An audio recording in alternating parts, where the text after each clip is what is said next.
할렐루야. 귀하고 복된 주일에 우리 예배의 자리에 나오신 사랑하는 성도님들과 또 이 시간에 각 가정에서 영상으로 예배드리시는 우리 성도님들을 예수님의 이름으로 환영하고 축복합니다. 우리 따스한 눈빛으로 우리 곁에 계신 분들과 우리 반갑게 인사하겠습니다. 잘 오셨습니다. 반갑습니다. 잘 오셨습니다. 반갑습니다. 잘 오셨습니다. 또 사회적 거리두기 2단계가 또 2주간 연장이 되었습니다.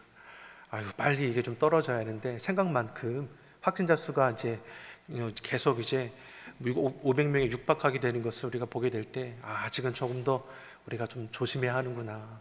스스로 또 안전을 위해서 마스크 꼭 잘 착용하시고 어디 가든지 여러분 서로의 안전을 위해서 잘 조심할 수 있기를 바랍니다.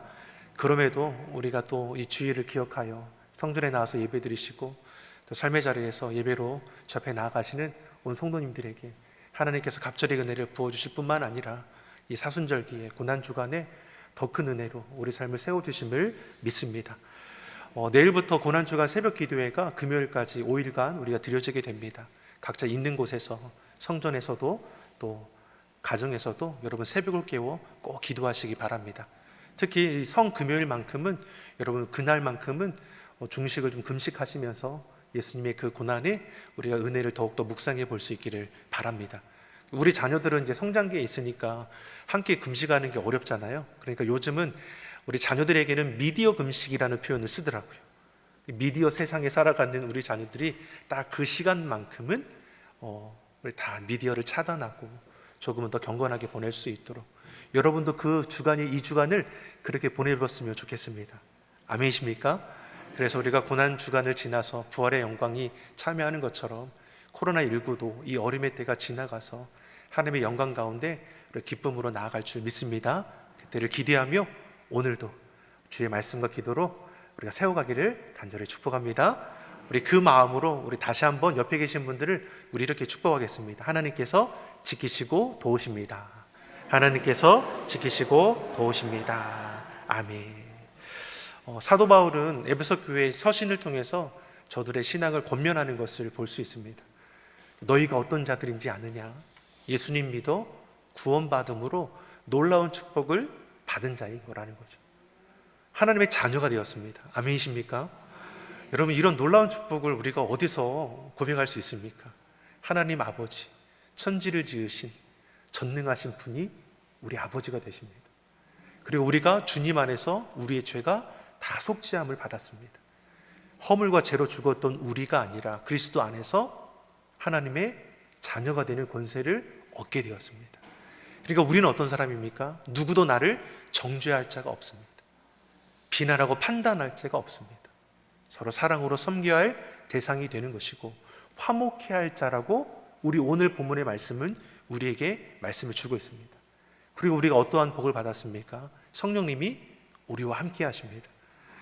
우리 마음도 생각도 지켜주시고 우리 갈 길을 동행하여 주셔서 안전하게 하시고 고난 가운데 피할 길도 내어주시고 돕는 손길도 더해 주셔서 부족한 중에서도 감사할 수 있도록 우리 삶을 성령 하나님께서 이끌어 가십니다. 이런 놀라운 축복을 저와 여러분이 받은 줄 믿습니다. 아멘이시죠? 그리고 나서 우리에게 오늘 또 이어서 사도 바울이 주는 말씀이 무엇입니까? 이러한 신령한 복을 받은 자에게 주어진 직책이 있다라는 것이죠. 십자가의 은혜로 우리가 받은 의무가 있습니다. 그게 무엇입니까? 우리 본문은 우리에게 그것을 가르쳐 줍니다. 본문의 말씀을 보다 보면 계속해서 반복되는 비슷한 단어들이 있습니다. 14절의 말씀을 보면 화평의 단어가 나오고 또 16절의 말씀을 보면 화목의 단어가 나오고 17절에서는 평안이라는 단어가 나옵니다. 믿는 자들이 이 땅 가운데 어떻게 살아가야 하느냐? 화평 가운데 살아가라고 말씀하는 것이고 화목하며 살아가는 것으로 말씀하시고 평안함으로 나아가라고 우리에게 말씀하죠. 사도 바울은 고린도후서 5장 18절에서 조금 더 구체적으로 우리에게 이렇게 말씀해 주었습니다. 고린도후서 5장 18절의 말씀을 같이 한번 읽어보겠습니다. 모든 것이 하나님께로 났나니 저가 그리스도로 말미암아 우리를 자기와 화목하게 하시고 또 우리에게 화목하게 하는 직책을 주셨으니. 아멘. 그리스도로 말미암아 우리를 자기와 화목하게 하시고 또 우리에게도 화목하게 하는 직책을 주셨다라고 말씀합니다. 고린도후서 5장 19절의 말씀을 보면 화목하게 하는 말씀을 우리에게 부탁하셨다라고도 말씀하고, 또 나아가서 고린도후서 5장 20절에서는 그리스도의 사신이라 말씀합니다. 저와 여러분이 무엇입니까? 그리스도의 사신, 화목히 하는 직책을 받은 자. 저와 여러분을 통해서 예수 그리스도의 은혜와 사랑이 증거되는데, 그 증거되는 모습이 무엇입니까? 화목히 하는 것으로, 화평하게 하는 것으로, 평안함으로 드러난다라고 우리에게 말씀합니다. 사랑하는 성도 여러분, 화목하는 것, 화평하는 것, 평안하는 것이 이 세상에 줄 수 있는 것입니까? 그렇지 않습니다. 이것은 하나님께서 믿는 자녀에게 주시는 영적인 축복입니다. 고난 속에서 평안할 수 있습니까? 세상 사람들은 이해 못하죠. 어려운 일을 당하는데 하나님을 찬양하고 예배하고 그 고난 속에서도 평안함으로 고백하게 나가는 것, 이거 믿지 않는 자들은 알 수 없는 복이죠. 오직 주님 안에서 구원받은 자들은 하나님의 아버지께서 주시는 이 화평의 은혜, 화목의 은혜, 평안의 은혜를 이루어 나아가게 되어 있습니다. 코로나19로 인해서 우리가 1년을 넘게 지금 고통 속에 있지 않습니까? 삶이 흔들리고, 가정이 흔들리고, 자녀들이 불안해하고, 가정 가게들이 흔들리지 않습니까? 경제적인 어려움 가운데 낙심하게 되죠. 그럼에도 우리가 여호와 앞에 나와 예비하며, 그럼에도 찬양하며, 그럼에도 주님의 선하신 그 뜻을 붙들고 나아갈 수 있는 것은 어떤 이유에서입니까? 하나님께 주신 화평과 화목과 평안의 은혜 가운데 우리를 온전하게 이끌으신다라는 분명한 믿음이 있기 때문입니다. 우리 하나님은 선하시고 인자하심이 영원하신 분이십니다. 모든 것을 합력하여 선을 이루어 가시는 분이 우리 하나님이십니다. 모든 것입니다. 고난까지도 우리 하나님을 선용하셔서 우리의 갈 길을 인도해 주십니다. 초대교회가 놀라운 부흥을 이루었습니다. 로마에 박해가 있었습니다. 그럼에도 부흥할 수 있었던 비결은 무엇입니까? 믿는 자들이 마음을 같이하여 모이기를 힘쓰고 함께 기도했다는 것이죠. 내 것 네 것 가리지 않고 서로의 것으로 돕고 베풀면서 함께 떡을 나누고 교제함을 통해서 세상의 공동체와 다르다라는 것을 보여주었습니다. 저와 여러분이 세상 공동체와 다름을 우리가 화평으로, 평안함으로 보여줄 수 있기를 예수님의 이름으로 축복합니다. 우리나라는 6.25 전쟁 이후로 남과 북이 갈라져서 지금까지도 갈등과 분쟁이 그치지 않지 않습니까? 정치적인 여러 수단과 외교적인 방법으로 회담도 하고 평화 조약도 맺어보지만, 때마다 아낌없는 원조도 우리가 보내어보지만 평화를 성취했다라고 말할 수 있습니까? 여전히 우리는 불안한 가운데, 더 큰 위협과 분쟁의 어려움 가운데 우리는 살아가고 있습니다. 이게 무엇을 말하는 겁니까? 세상의 방법으로 화목을 이룰 수 있느냐? 그렇지 못했다라는 것입니다. 평화를 깨트리는 근본적인 문제를 해결하지 않고서는 화목을 이룰 수 없다라는 것입니다. 그러면은 평화를 깨트리는 근본적인 문제가 무엇입니까? 바로 죄입니다. 죄로 인해 우리의 관계가 깨어지고, 죄로 인해 분열과 다툼과 전쟁이 여전히 일어나고 있는 것입니다. 분열과 다툼은 무엇입니까? 조장하는 악한 영의 역사가 있다라는 것입니다. 그러니 우리 믿는 자들은 영적으로 분별하는 것이고, 예수 그리스도를 의지하여 화목히 하는 직책을 감당하는 자가 되어야 할 것입니다. 저와 여러분이 그런 역할을 감당하기를 예수님의 이름으로 축원합니다. 에덴 동산에서 하나님의 귀한 은혜 가운데 이 아담과 하와가 살아가지 않습니까? 근데 사단이라고 하는 이 뱀이 미혹하여서 하나님이 먹지 말라고 한 선악을 알게 하는 열매를 먹게 되죠. 악한 영으로 인하여 유혹을 받게 되고, 그로 인해서 무엇입니까? 죄가 그 안에 들어가게 됩니다. 죄가 들어오자 나타나게 된 모습이 무엇입니까? 하나님께서 아담아 네가 어디 있느냐라고 찾지만 아담이 숨어서 나오지 않죠. 무엇을 말하는 겁니까? 죄로 인해서 하나님과 인간 사이의 관계가 깨어지게 되었다라는 것이죠. 또 죄가 들어오자마자 인간과 인간 사이의 관계가 깨어지는 것을 볼 수 있습니다. 아담은 하와를 탓하고 하와는 뱀을 탓하고, 또 그의 아들들은 무엇입니까? 가인과 아벨을 통해서도 죄로 인해서 형이 동생을 쳐 죽이는 이런 안타까운 사건들이 일어났고, 지금도 무엇입니까? 죄로 인해서 많은 범죄들이 일어나지 않습니까? 죄로 인해 여전히 인간과 인간 사이에는 질투와 미움, 증오와 다툼, 갈등과 살인들이 생겨나고 있습니다. 이 같은 죄의 문제를 해결하는 방법은 죄를 끊어둘 자가 있어야 합니다.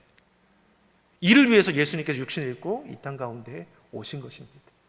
그래서 믿는 자는 주님 안에서 죄의 속함을 받게 되는 것이고 놀라운 변화를 이루어 가게 되는 것입니다. 사랑하는 성도 여러분, 먼저 구원받은 저와 여러분이 이 화목의 직책을 감당할 수 있기를 간절히 소망합니다. 우리가 구원받은 하나님의 자녀이고 또한 화목의 직책을 받은 자로서 우리가 바라보는 시선은, 우리가 말하는 말들은, 행동들은 아마 달라야 할 것입니다. 세상 사람들과 똑같이 악을 악으로 갚고자 하는 것보다, 욕을 욕으로 대하는 것보다, 그럼에도 선한 행실을 따라 예수님께서 말씀하신 빛과 소금의 역할을 감당할 수 있는 우리의 삶이 되기를 간절히 소망합니다. 그리고 이 모든 이 화목을 이루시는 이 장소가 무엇입니까? 바로 십자가입니다. 예수님의 십자가로, 그 보혈의 공로로 모든 죄가 끊어지는 일이 일어나게 된 것이죠. 13절의 말씀을 같이 보겠습니다. 13절의 말씀 같이 읽어보겠습니다. 이제는 전에 멀리 있던 너희가 그리스도 예수 안에서 그리스도의 피로 가까워졌느니라. 아멘. 이제는 전에 멀리 있던 너희가, 여기서 멀리 있던 너희는 누구를 가리키는 겁니까? 당시 이방인들입니다. 이방인들은 멀리 있었습니다. 무엇과 멀리 있었습니까? 하나님과도 멀리 있었고 구원에 대해서는 외인이었고 약속의 복을 받지 못한 자들이었습니다. 유대인들은 이런 생각을 했다라고 합니다. 어떤 생각이냐면, 왜 유대인들은 이방인들을 왜 만드셨을까? 이렇게 생각했다라는 거죠. 왜냐하면 유대인들은 무엇입니까? 하나님께 택함받은 백성이라는 선민의식이 있었습니다. 자신의 백성들만, 자신만이 하나님의 백성이고 구원받은 하나님의 나라의 유업을 이은 자라고 했죠. 그 외에들은 다 무엇입니까? 그렇지 않은 외인이라고 보았습니다. 유대인들이 생각할 때 이 이방인들을 왜 만드셨나 생각하니까, 지옥이 불구덩이인데 그 연료가 부족하면 안 되니까 지옥 땔감으로 쓰려고 이방인들을 두셨나? 엉뚱한 생각이지만 이렇게 생각을 했다라는 것이죠. 그만큼 무엇입니까? 참 율법의 의가 이렇게 무서운 것이죠. 그리스도의 은혜와 사랑을 깨닫지 못하니까, 예수님을 예수님으로 보지 못하고 십자가에 못 박으라고 외치던 자들도 이 유대인들이 아닙니까? 그럼에도 우리 하나님께서는 구원 계획 가운데 그 모든 것을 선용하여서 하나님의 놀라운 역사를 이루어 가신 것이죠. 사랑하는 성도 여러분, 때로는 악한 자들이 득세하는 것 같지만 여러분, 그것 때문에 여러분 마음 흔들리지 않기 바랍니다. 왜냐하면 하나님께서는 다 아시죠. 믿는 자들이 고난 가운데 불의한 일을 당할지라도 그 마음이 여호와 하나님을 향하여 나아갈 때 하나님께서는 모든 것을 합력하여 선을 이루시는 것을 우리에게 보게 하실 것입니다. 우리가 고난으로 끝나는 인생이었으면 우리가 이렇게 원망할 수 있습니다. 하지만 예수님의 십자가의 고난은 부활의 영광의 하나의 과정이었습니다. 여러분, 우리가 이 과정을 지나가면 그 영광 가운데 참여하게 되는 것이죠. 사도 바울의 참 놀라운 고백을 하는 것이 무엇입니까? 그리스도가 십자가에 못 박은 것은 그리스도 안에서 이제 내가 함께 못 박은 거라고 말씀하지 않습니까? 이제 내 안에 그리스도가 사신 것이라.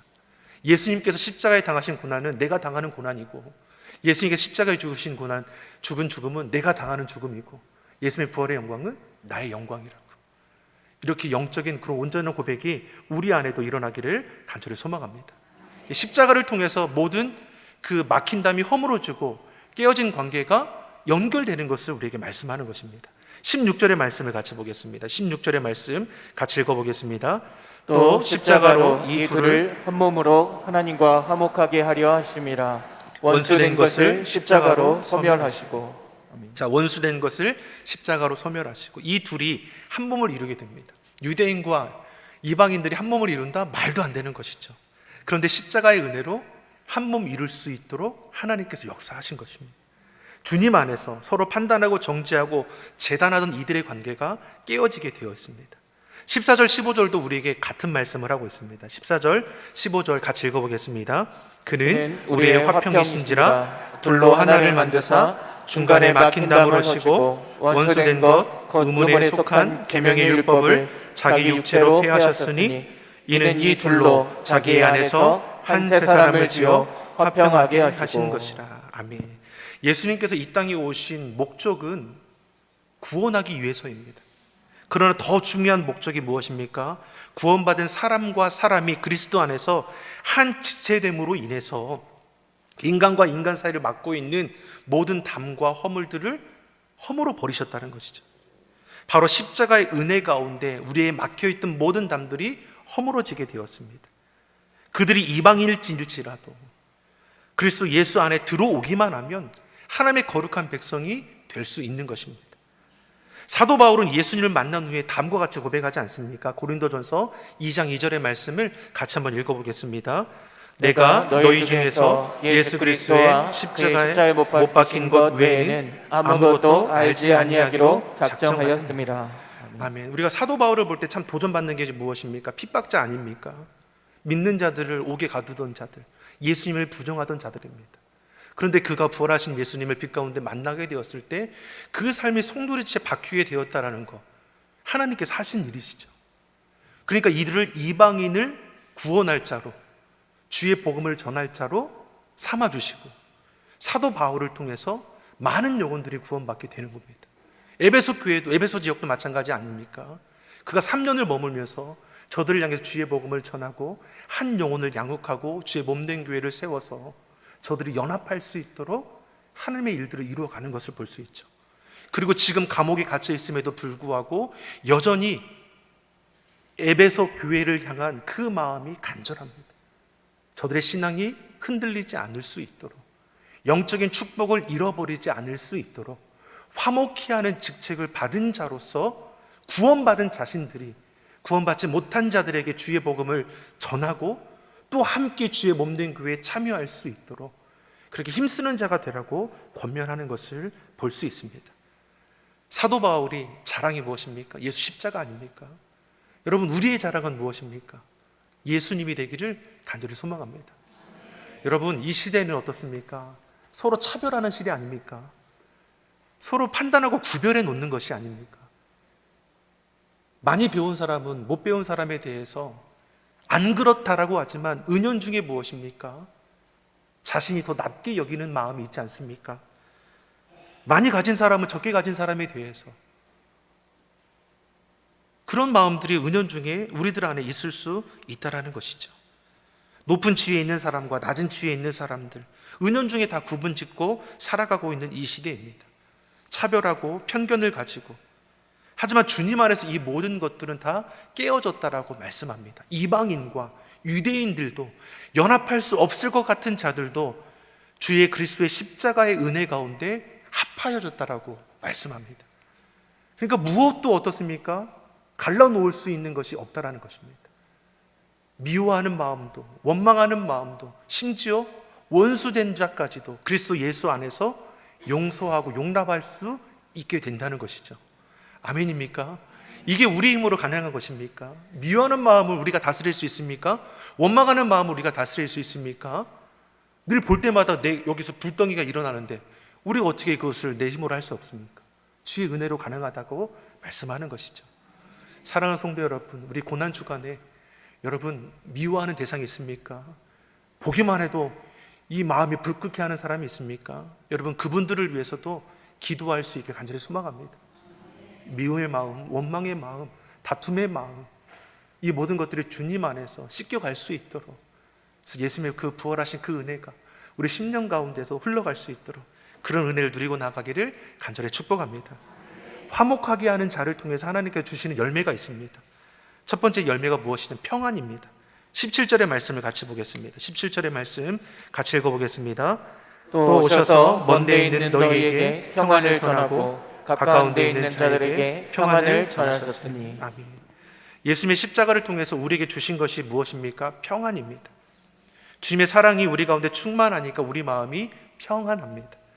그러니 어떤 상황에서도 요동하지 않습니다. 삶의 문제를 만날지라도, 예기치 않은 어려움의 순간일지라도 우리의 마음이 평안함 가운데 견고히 세워갈 수 있습니다. 이것은 무엇입니까? 화목해 하신 결과입니다. 믿는 자에게 주시는 평안입니다. 여러분, 평안하십니까? 여러분, 코로나19 가운데도 평안하십니까? 여러분, 이렇게 고백할 수 있다는 것이 얼마나 놀라운 것입니까? 근데 반대로 우리가 조그만 일을 만나더라도 우리 마음이 불글불글 끓어올 때가 있고 참지 못하고 소리치고 화를 내는 경우가 있습니다. 그것은 어떻게 보면 마음의 평안을 잃어버린 것이죠. 그래 별일 아닌 것 같은데 지나치게 화를 내는 사람을 볼 때 저 사람이 마음의 평안을 잃었구나. 그래서 그런 분들을 만날 때 가족 가운데 남편이, 이 아내가, 자녀가, 이웃들이 불같이 화를 내고 작은 일에 지나치게 반응하는 걸 볼 때 여러분 이 사람의 마음이 평안할 수 있도록 기도해 주시기 바랍니다. 주님의 은혜 가운데 그 마음이 다스려질 수 있도록 화목의 지책을 받은 저와 여러분이 화목해야 하는 일에 쓰임받을 수 있기를 간절히 소망합니다. 두 번째로 화목의 결과로 우리에게 주신 것이 무엇입니까? 성령 안에서 우리가 하나 되도록 연합되었다는 겁니다. 18절의 말씀을 같이 한번 보겠습니다. 18절 같이 읽어보겠습니다. 이는 저로 말미암아 우리들이 한 성령 안에서 아버지께 나아감을 얻게 하려 하심이라. 아멘. 우리 둘이 이방인과 유대인들이 성령 안에서 하나로 나아가게 되었다라고 말씀합니다. 그러니까 이제 예수님께서 승천하신 이후에 예수님께서 제자들에게 주신 말씀이 있지 않습니까? 너희는 예루살렘을 떠나지 말고 내가 너에게 약속한 보혜사 성령님을 붙들고 기도하라지 않습니까? 그래서 100여 명의 이 믿음의 식구들이 마가의 다락방에 모여서 성령의 충만함을 위해서 기도하는 가운데 이들이 성령의 은사를 받죠.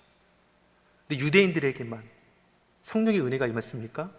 이방인들에게도, 주님을 찾고 구하는 자에게도 성령이 임하는 놀라운 역사들이 일어났다는 것이죠. 유대인들이 놀랄 수밖에 없죠. 성령의 은혜는 자기들의 것만이라고 생각했는데 그렇지 않았다는 것이죠. 화목의 결과 무엇입니까? 성령 안에서 구별함이 없게 되었습니다. 많이 배운 자, 배우지 못한 자, 돈을 많이 가진 자, 그렇지 못한 자, 높은 지위에 있는 자, 낮은 지위에 있는 사람 구분되지 않습니다. 서로가 있는 것을 통용하고 나누고 그리스도의 사랑으로 서로 섬기며 베풀며 함께 중보하여 기도해주고 서로의 그 사랑 가운데 서로 더불어 세워가는 일들을 주님 안에서 이루어가는 것을 우리가 볼 수 있습니다. 사랑하는 성도 여러분, 저와 여러분이 주님 안에서 한 형제여 자매임을 잊지 않기를 간절히 소망합니다. 19절에 우리에게 이걸 말씀하십니다. 19절의 말씀 같이 보겠습니다. 그러므로 이제부터 너희가 외인도 아니요 선도 아니요 오직 성도들과 동일한 시민이요 하나님의 권속이라. 아멘. 오직 성도들과 동일한 시민이고 하나님의 권속이라고 말씀합니다. 우리는 주님 안에 산 가족이고 하나님의 천국 백성이라고 말씀하죠. 더 이상 외인도 없습니다. 주님 안에서 약속의 언약 가운데 있는 자이고 천국을 소망하는 자입니다. 우리는 하나님의 한 가족이고 천국 시민입니다. 하나님께 다스림 받는 자이고 하나님의 축복의 유업을 이루어가는 자들입니다. 무엇보다 하나님 앞에서 한 가족임을 잊지 말라라고 말씀하죠. 옆 사람에게 이렇게 우리 한번 고백해 보겠습니다. 주님 안에서 우리는 가족입니다. 주님 안에서 우리는 가족입니다. 여러분, 영적으로 주님 안에서 우리가 가족입니다. 얼마나 놀랐습니까?